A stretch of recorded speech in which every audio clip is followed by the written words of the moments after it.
Hello everyone and welcome to another video. इस video में हम देखेंगे, कंटिन्यू करेंगे हम 9 चैप्टर मनी ट्रांजैक्शंस। तो ये एग्जांपल देखते हैं प्रॉफिट परसेंट के साथ word problem. So when a toy was sold for ₹220 there was 10% profit. यानी कि एक टॉय था, उसको वो 220 के लिए बेचा और मिला उन्हें 10% प्रॉफिट। अभी cost price, so find the cost price of the toy. तो हमें कॉस्ट प्राइस ढूंढना है और हमें प्रॉफिट परसेंट पता है और प्रॉफिट पता है और सेल्स प्राइस पता है। तो profit was 10% and cost price is 100। If cost price is 100 तो सेल्स प्राइस इज़ 110। तो when the sales price is 110 the cost price is 100। So when the sales price is 220 cost price भी double हो जाएगा। तो sales price को double किया हमने, तो कॉस्ट प्राइस को डबल किया और हमें मिल गया 200। इस हिसाब से when the cost price of a toy so the cost price of the toy is 200। तो बेसिकली यहाँ क्या किया है, मल्टीप्लाई बाई 220 डिवाइड बाई 110। तो बेसिकली इन दोनों को डिवाइड करने के बाद, बड़ा नंबर को छोटे नंबर के साथ डिवाइड करने के बाद हम कॉस्ट पुनः क्रॉस प्राइस से मल्टीप्लाई करेंगे और फिर हमें आंसर मिल जाना चाहिए। तो बेसिकली हम पहले 100 के रेशियो में 100 के तो प्रॉफिट वॉज 10% ना, तो कॉस्ट प्राइस हम बाई डिफ़ॉल्ट 100 ले लेते हैं और फिर ढूंढते हैं सेल्स प्राइस कितना हुआ। और फिर उसके हिसाब से हम फिर जो 100 का कॉस्ट प्राइस था उसको हम दोनों सेल्स प्राइस जो हैं, एक्चुअल सेल्स प्राइस और जो प्रॉफिट परसेंट लगाने के बाद सेल्स प्राइस, दोनों को डिवाइड करते हैं, बड़ा नंबर छोटा नंबर से डिवाइड करते हैं और मल्टीप्लिकेशन के बाद जो हमारा आंसर मिला वो हुआ cost price of the toy. तो इसका ये वर्ड प्रॉब्लम करते हैं। तो article was sold for ₹70 having 40% profit, find the cost price of the article. तो सेम चीज़, तो अभी हम क्या करेंगे, profit was 40% correct. So if cost price is 100 तो सेल्स प्राइस इक्वल्स 100 प्लस 40, क्योंकि ये 40 है और 100 है तो हमने ऐड कर दिया, दिस इज़ इक्वल टू 140। तो सेल्स प्राइस बिकम 140। सो अभी when the sales price when SP is equal to 140, CP is equal to 100, but हमें SP किसका चाहिए, 70 का चाहिए, क्योंकि यहाँ आर्टिकल वो सोल्ड फॉर 70, हमारा ऑब्जेक्ट 70 के लिए सोल्ड हुआ। सो व्हेन SP इक्वल 70 तो cost price equals 100 multiplied by, वो दोनों को डिवाइड करना है, बड़े नंबर को छोटे नंबर से डिवाइड करना है। This is equal to 140 by 70 और फिर बीच में लाइन, और अभी इन दोनों को काट दिया मैंने, सॉरी 70 और 140 को 70 से डिवाइड किया, तो 70 divide by 70 is 1 and 140 divided by 70 is 2.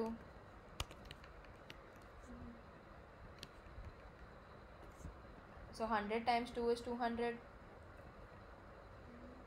So this is equal to 200. So हमारा finally cost price हो गया 200. So what, find the cost price of the article. The cost price of the article is ₹200। तो इस हिसाब से आप second, third और fourth भी अपने आप कर लीजिए। अभी सिंपल इंटरेस्ट देखते हैं। सिंपल इंटरेस्ट क्या होता है, जब हम कोई भी बैंक से पैसा बोरो करते हैं तो वो पैसा को कहते हैं हम प्रिंसिपल। जब हम प्रिंसिपल को वापस बैंक को देते हैं तो हमें कोई एक्स्ट्रा अमाउंट भी देना पड़ता है और इसे कहते हैं इंटरेस्ट। और द प्रिंसिपल और इंटरेस्ट को दोनों मिलाकर हमारा हो गया अमाउंट। तो इंटरेस्ट कैलकुलेट करते हैं हम हर 100 रुपये पे। तो हमारा प्रिंसिपल का वैल्यू है उसको हम 100 रुपये में डिवाइड कर देते हैं और फिर इंटरेस्ट को हर 1 साल पे उसको कैलकुलेट करते हैं। तो ये हुआ रेट ऑफ इंटरेस्ट। तो रेट ऑफ इंटरेस्ट भी होता है परसेंट और एवरी ईयर, और इसे लिखते हैं परसेंट पर एनम, एनम यानी कि साल। सो परसेंट एवरी ईयर, सो इसे शॉर्ट में लिखते हैं PCPA। सिमिलरली जब आप कोई बैंक में पैसा डालते हो तो बैंक भी आपको अपने पैसे पे इंटरेस्ट देता है। तो जब आप अपना पैसा बैंक में डालते हो तो बैंक आपको एक्स्ट्रा मनी देता है लेकिन जब आप बैंक से पैसा लेते हो तो आपको बैंक को एक्स्ट्रा पैसा देना पड़ता है। तो इस हिसाब से ये देखते हैं, calculate the interest on 6,000 rupees at 7 PCPA for 3 years। तो ये क्या है, तो 6,000 रुपीज़ है हमारा प्रिंसिपल, हमारा इंटरेस्ट रेट ऑफ इंटरेस्ट है 7% पर एनम, और टाइम ड्यूरेशन है 3 years। तो अभी फॉर्मूला क्या है इंटरेस्ट का, फॉर्मूला होता है इंटरेस्ट का principal multiplied by rate of interest multiplied by time और number of years divided by 100। ये आपको याद रखना होगा। तो formula of interest is, formula of simple interest is this formula,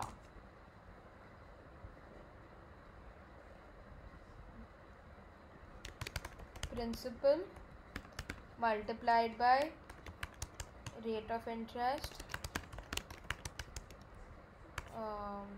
ये थोड़ा सा लेफ्ट में लिखा है, अच्छा ओके यहाँ लिख रहा हूँ मैं फॉर्मूला। हाँ, principal multiplied by rate of interest multiplied by time, और इसको डिवाइड किया हमने, oops, divided bye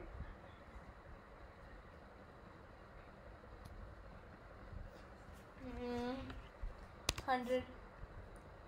So this is the formula of simple interest. So this is the formula.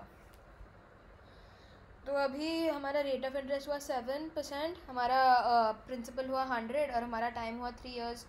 So interest on 6,000 rupees, सारा को multiply किया तो 6,000 rupees principal, rate of interest is 7 and time is 3।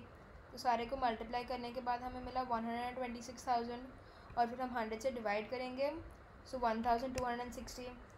सो हमारा interest is 1,260। So 7 multiplied by 6,000 by 100 for 1 year, और फिर 3 साल के लिए हुआ हमारे पास। फिर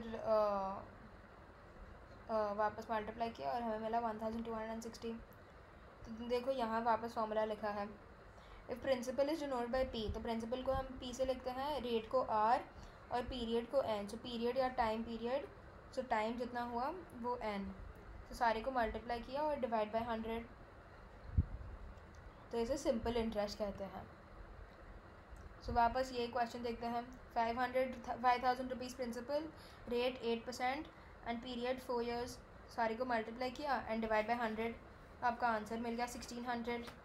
और फिर amount is principal plus interest, so amount को दोनों को ऐड कर दिया और फिर हमें मिल गया अमाउंट 6,600। सो 5,000 प्रिंसिपल था और इंटरेस्ट तो ऐड कर दिया 6,600।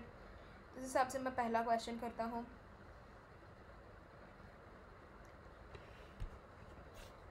तो interest is equal to P times R times N divide by 100।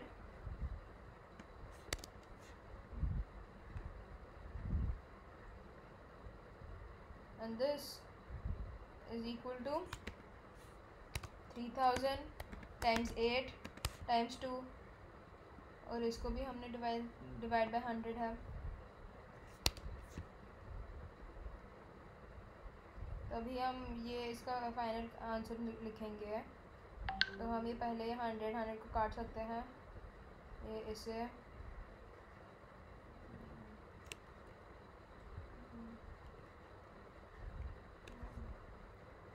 और फिर ये 2 ज़ीरो, ये 30 का एक ज़ीरो है। हाँ, so this is equal to 30 multiplied by 8 multiplied by 2 which is equal to 480। So rupees 480। तो आपका सिंपल इंटरेस्ट हो गया rupees 480। So the simple interest is rupees 480। अभी अमाउंट देखते हैं, amount is principal plus interest, so amount equals principal plus interest and this is equal to, हमारा principal था 3,000, हमारा interest है 480। तो हमारा amount हुआ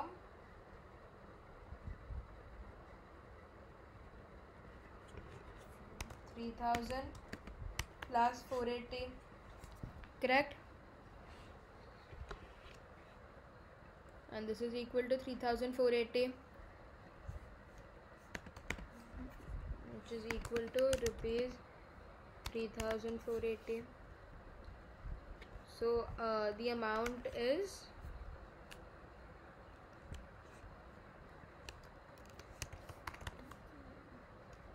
3480.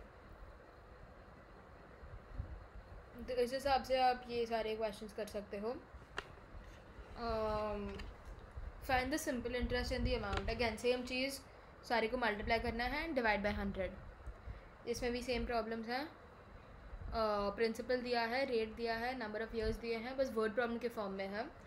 तो वापस एक सॉल्व करते हैं. चलो. Sarita bought 55 lakh rupees at 9% पर एनम. सो प्रिंसिपल हो गया 5 लाख. रेट ऑफ इंटरेस्ट हो गया 9% और टाइम हो गया 2 years. So t equals to, how much money should she return at the end of 2 years? सारे को मल्टीप्लाई करना है. So 5 lakh multiplied by 9 multiplied by 2 divide by 100, and this is equal to, वापस ये दो zero काट दिया है. तो 5000 times 18, 5000 multiplied by 18 is 50, 40, 90,000. This is equal to rupees 90,000. So answer, Sarita should return rupees, अभी क्या करना है, 5 लाख प्लस 90,000. So 590,000 ये अमाउंट चाहिए. तो अमाउंट का भी कैलकुलेशन कर देता हूँ मैं यहाँ. So amount is equal to interest plus principal, which is equal to 5 lakh plus 90,000, and this is equal to 5,90,000.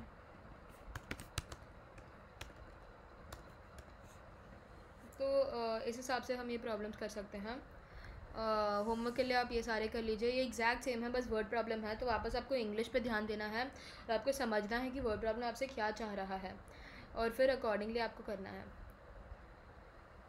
So thank you for watching and see you in the next video. Bye bye.